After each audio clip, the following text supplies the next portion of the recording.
In December 2021, 57 representatives of different groups of pineapple farmers from northern and southern provinces of Rwanda have attended training of trainers on ecological organic agriculture benefits and practices.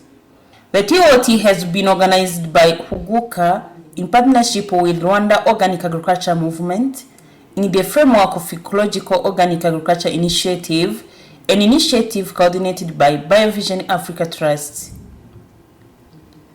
One of ecological organic agriculture practices presented to farmers participating in the training is heap composting. Some of the trainees have been impressed by this practice, recognized by them as a solution to problem of soil fertility management. They agreed that the use of fertilizers is a solution to increase their production.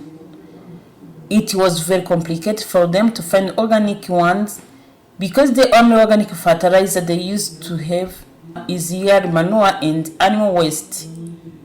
But this one is very expensive and not affordable for every pineapple farmers because they all do not have domestic animals, and those who have them are selling the fertilizers at estimated price between 50 and 81 francs per kilogram. And the fertilizer for only one pineapple plot requires between 700 and 1 ton every 3 months. For this reason, after the TOT, training participants have gone back home and transferred their skills and knowledge at their respective groups members, who are now 1,137 farmers. They all started heap composting and get fertilizer for their pineapple plots, and positive changes are observed. Rero mu gihe cya mbere dutangira koko byari bigoye nta n'inanasi nziza twabonaga. It was really difficult to find organic fertilizer, and the pineapples we produced many years ago was not good as today's production.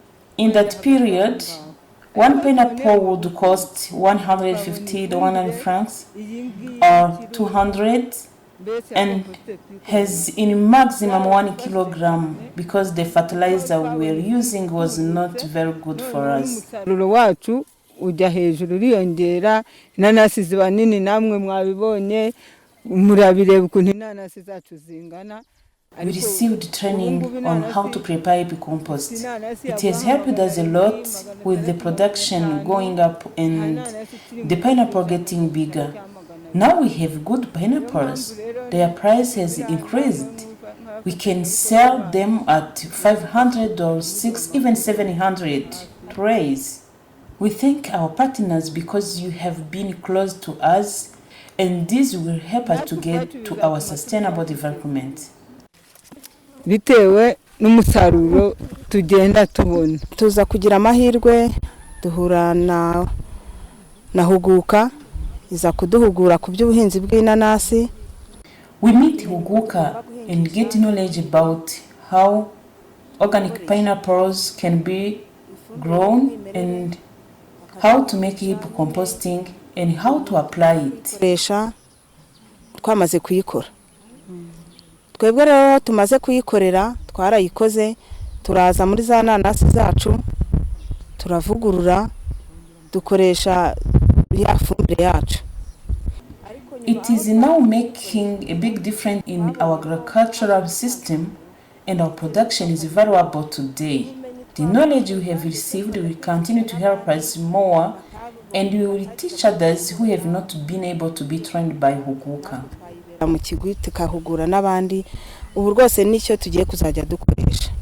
Buri mu buhinzi bwacu twahingaga mu buryo butari ubw'umwimerere. Well, farmers of an unnatural way before we meet Huguka. We thank Huguka for helping us. Turimo guhinga mu buryo bw'umwimerere dukoresheje ifumbire y'ikirundo bita compost.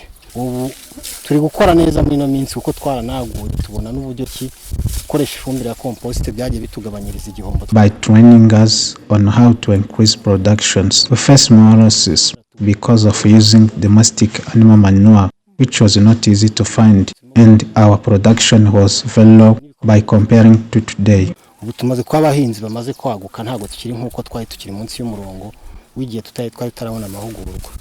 Ni ukuvuga ngo mu by'ukuri inanasi twakuyemo zaruse umusaruro wa mbere. Inanasi baduhaga 500. For us, before we start using hip compost, our pineapple were sold at 201 francs. But now it's 700 for each. And before pineapple didn't weigh 1 kilogram. Now we have pineapple with the weight between 2 to 3, even to 4 kilograms because of the use of hip compost. Tukakora ifumbire y'ibirundo natwe bikatworohera kubona ifumbire mu ngo ntago byari bitworoheye. Uko mwaduhuguye twasanze bifite agaciro kurusha uko twari twabanje gukora.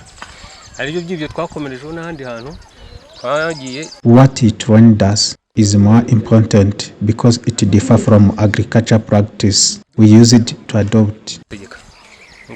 The production we have today has motivated us to expand the area of our pineapple plots. These farmers say that hip composting is very cheap because they even do not need to buy ingredients. They only consider the cost of workforce. They also mentioned that the process of hip composting making is not complicated at all. Miraneza Alphonsine, one of the members of the local pineapple farming cooperative called Indatwa, is explaining how to make it. Ifumbire y'ibirundo uko tuyikora tubanza tugashaka ibyatsi bibisi n'ibyumye tukazana ivu tukazana amaganga n'ibishingwe. Rero tugiye gutangira gukora ya fumbire y'ikirundo tubanza tugafata niba dushaka guhinga kuza kurunda ikirundo cya metero cyangwa metero 2 tubanza tukazipima twamara kuzipima noneho rero tukahasiza neza. We first gather green and dry grasses and ashes and animal manure, cow urine and some water. Then we take 4 trees and plant them by place the trees and spread them on the ground. These trees help to absorb air. In making hip compost, you start by bringing dry grasses and spreading them, and putting green grasses and spreading them. Ukazana ifumbire y'imborera watinduye mu kiraro ukayizana ukarenzaho warangiza ukazana ivu n'amaganga n'itaka ubanza ukashyiraho ivu ugashyiraho itaka warangiza ukazana ya maganga avanze n'amazi ukarenzaho ku ikushe ya mbere. Ubwo ugafata indi kushe ya kabiri ukabigenza nkuko watangiye ya mbere. Again by putting manure of domestic animal, and after we put ash and soil and we sprinkle with the cow urine mixed with water. That's the first layer. So you can make a lot of layers depending on the size of the peel you want. If you want to have a peel of 1 meter, you can make even 3 layers. Nkatatu kugira ngo ugire ikirundo cya metero niba ari metero 2 wakoze ubwo niko ukomeza ugerekeranya y'amakushe none ubwo iyo yangije ushoje urenzaho ryataka warangiza ukamenaho amazi n'amaganga bivanze warangiza ukazana ibyatsi ugatwikira. Ariko irimo gukora ibyo ngibyo bya byatsi uratsindagira ku buryo we ureba ko wabitsindagiye neza bifashe. Yes. You also put a 3 in the middle and shake it regularly to make sure that your compost is well made. If it is a non-rainy period, it requires watering 3 times a week. It takes 2 to 3 months for compost to become available, and it takes 2 months during a rainy season. This organic fertilizer is very helpful because it is of a very good quality, grit rotten, and when you apply it, the plant consumes it immediately and grows successfully. Bya byatsi bibashe kwika bibore.